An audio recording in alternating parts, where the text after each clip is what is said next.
São tão importantes para o orgulho de um país como o esporte. Mas o que a gente pode esperar, Celso, do futebol brasileiro quando o presidente de um clube, como o Corinthians, diz que é amigo de gangsters? E mais, André Sanches consegue, com a ajuda do aliado Ricardo Teixeira, a construção de um estádio que ninguém sabe direito como é que vai ser pago. Os repórteres Rodrigo Viana e Gilberto Nascimento ouviram depoimentos, cruzaram informações e agora nos mostram por que há tantas suspeitas em torno de André Sanches. Num clube cheio de craques, com a segunda maior torcida do Brasil e uma das mais apaixonadas do mundo,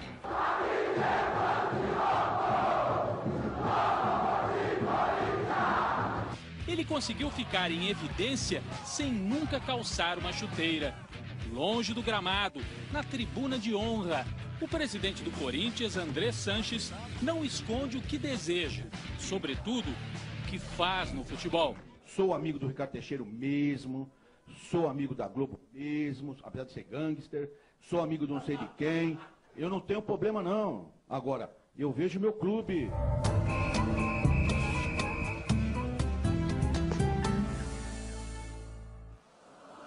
O Corinthians passa pelo vexame de ver a sua sede invadida pela polícia. Com autorização da Justiça, agentes recolhem documentos e computadores. O ano, 2007. O alvo, o então presidente Alberto Dualib. André Sanches tinha sido vice-presidente de futebol de Dualib pouco antes. Eram os tempos de Carlitos Teves dentro de campo. Fora de campo, quem comandava era Kia Jourabichian, o iraniano acusado de usar o clube para lavar o dinheiro roubado pela máfia russa. Kia e Andrés viraram amigos íntimos, saíam juntos na noite paulistana. Quando a parceria entre Kia e o Corinthians virou caso de polícia, Andrés apareceu nos grampos, autorizados pela Justiça. Aqui ele combina com o Dualib o que dizer no depoimento à Polícia Federal. Você sabe que eu até vou adiar meu depoimento. É bom também fazer isso, adiar também. Nós temos que falar com Londres para dizer o que eles falaram lá quando eles foram lá. O que eu quero é que a gente fale a mesma coisa junto para não dar problema. Se o senhor falar o que o senhor não falar, eu vou falar. Dualib acabou condenado a 3 anos e 4 meses de prisão em regime aberto. Andrés escapou, não se sabe como. Acuado pela polícia, pulou rápido para o barco da oposição e acabou eleito presidente do Corinthians em 2007. Quem conhece os bastidores da política corintiana diz que a parceria com Kia continua. O senhor André Sanches é laranja do senhor Kia Jourabichian. O senhor Kia Jourabichian é hoje o presidente de fato do Corinthians e o André Sanches é o presidente de direito. Ciborgue é um corintiano da velha guarda. O Amaral, Vladimiro. Ele coleciona foto ao lado dos craques, coleciona denúncias contra André Sanches. Já pediu ao Conselho Deliberativo do clube informações sobre transferências de jogadores que considera suspeitas. Contratar 130 jogadores para disputar 3 anos de campeonato, nem o Dualib, que ficou 15, 14 anos no poder, contratou tanto. E ninguém no mundo. Essa metodologia deixa muita dúvida no seu procedimento.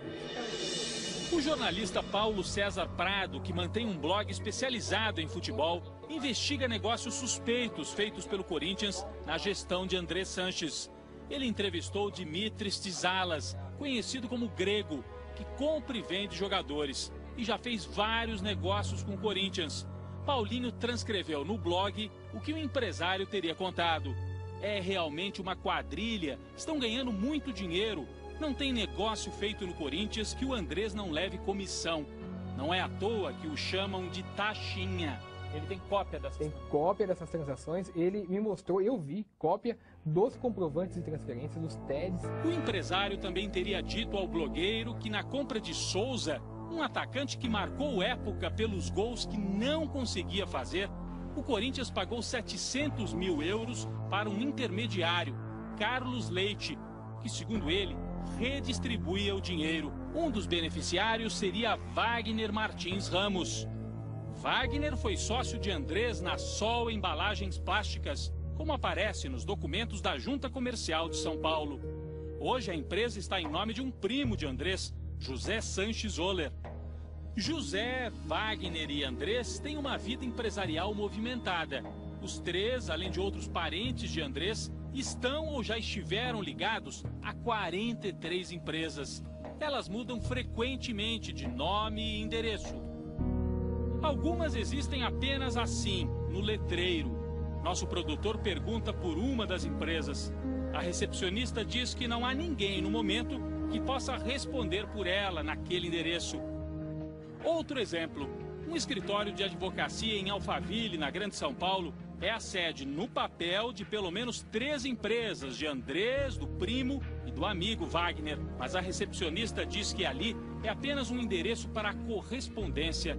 Ele não fica vindo? Quando começou a frequentar o Corinthians, Andrés Sanches era um homem pobre. A família vivia do dinheiro de uma banca de verduras no Ceasa de Campinas. Depois abriu uma fábrica de embalagens. Hoje a simplicidade é coisa do passado. Andrés gosta de dizer que é um homem bem-sucedido, mas ciborgue estranha. Como é que milionário não tem nada no nome dele? Ele não tem nenhuma propriedade no nome dele. É assustador, mas é verdade. E nunca tive nada. Foi com Andrés que o Corinthians afundou na 2ª divisão em 2007. Com Andrés, o time voltou à primeira no ano seguinte. Com Andrés também, o Corinthians deu as boas-vindas a Ronaldo. Ganhou a Copa do Brasil e 2 campeonatos paulistas. Mas a sonhada Taça Libertadores não veio. Andrés, que tinha prometido parar de fumar com o título, não abandonou o vício. Ao contrário, chegou a posar para um jornal paulista assim. Com fama de explosivo e boêmio, Andrés Sanches virou um personagem importante não apenas para o Corinthians, mas para a estrutura de poder do futebol brasileiro. Ele hoje é o parceiro preferencial de Ricardo Teixeira, o chefe da CBF. Não foi por acaso que o presidente do time mais popular de São Paulo votou de acordo com os interesses de Ricardo Teixeira e da TV Globo na eleição para o Clube dos 13. Um dos candidatos era Fábio Koff. Prometia uma negociação dura pelos direitos de transmissão do Campeonato Brasileiro. Ricardo Teixeira, aliado da Globo, lançou outro nome, Kleber Leite, com um cabo eleitoral de peso, Andrés Sanches. Kleber perdeu, mas Andrés foi premiado pela lealdade. Virou chefe da delegação brasileira na Copa da África do Sul. Em 2011, devolveu a gentileza, rompeu com o Clube dos 13 e anunciou que negociaria diretamente com a Globo os direitos do Brasileirão. Em maio, no encontro com dirigentes, nem fez cerimônia.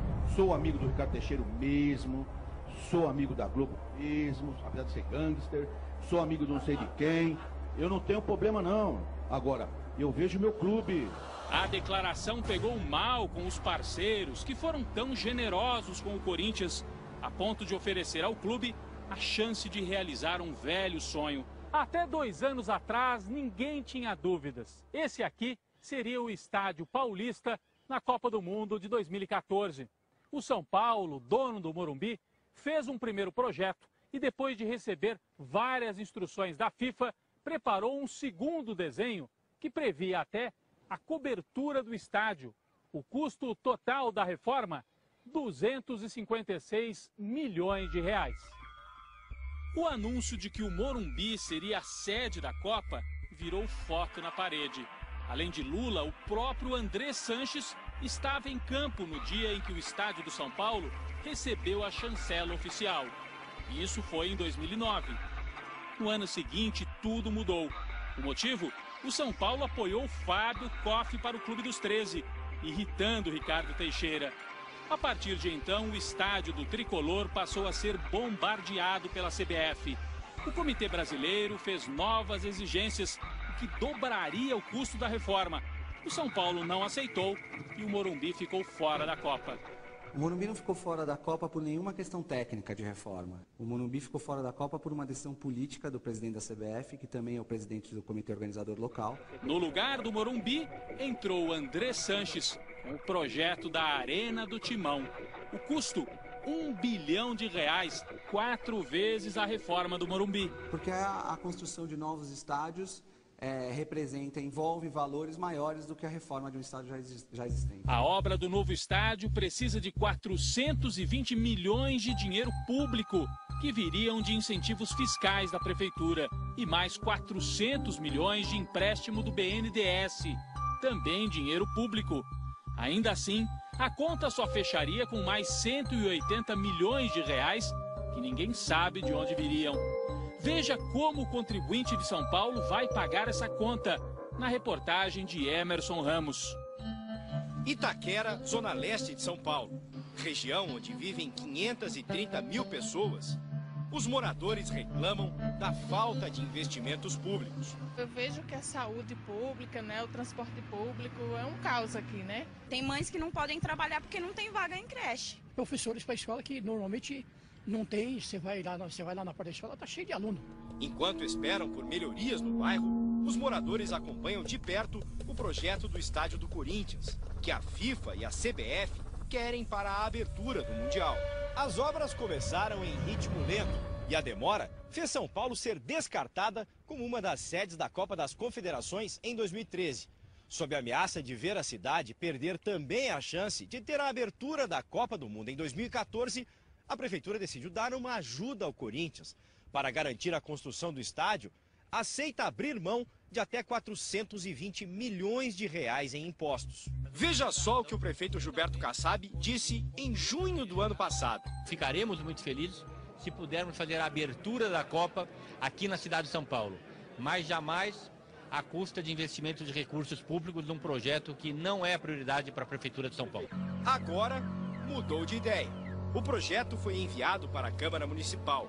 A Prefeitura quer isentar o clube de IPTU e ISS, ou seja, vai abrir mão de 420 milhões de reais que poderiam ser investidos em hospitais e escolas. Curiosamente, o projeto omite o nome do Corinthians, que é a entidade privada que o município quer beneficiar.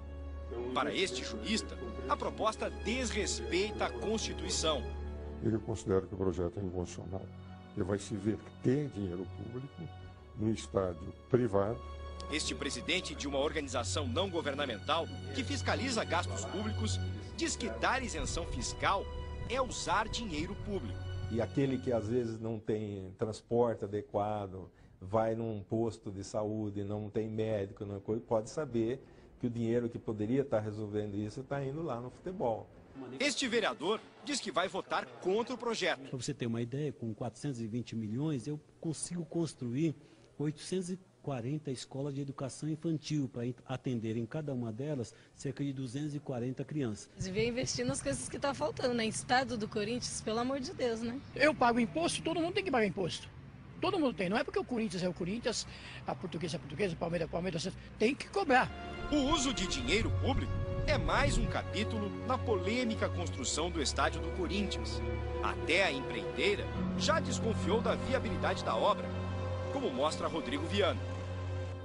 A ata de uma reunião no Corinthians explica como a construtora Odebrecht foi convencida a bancar parte da obra.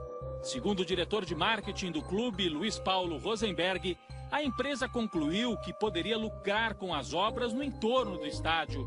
Tá bom, eu vou fazer esse estádio no talo, mas vou fazer viaduto, vou fazer não sei o quê. Quando virar estádio da Copa, tem mais dinheiro.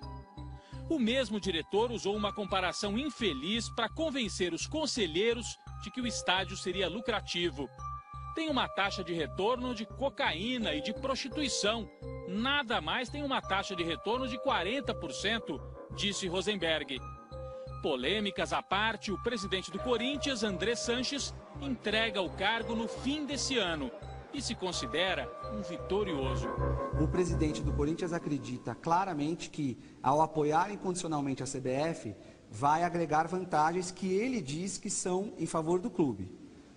O tempo vai dizer quem vai se beneficiar dessas vantagens, se o Corinthians mesmo ou se as pessoas envolvidas com isso. Se o estádio ficar mesmo pronto, quem vai pagar as dívidas? A nova direção do Corinthians? O homem que se diz amigo de gangsters ameaça a história de um dos maiores e mais queridos clubes do mundo.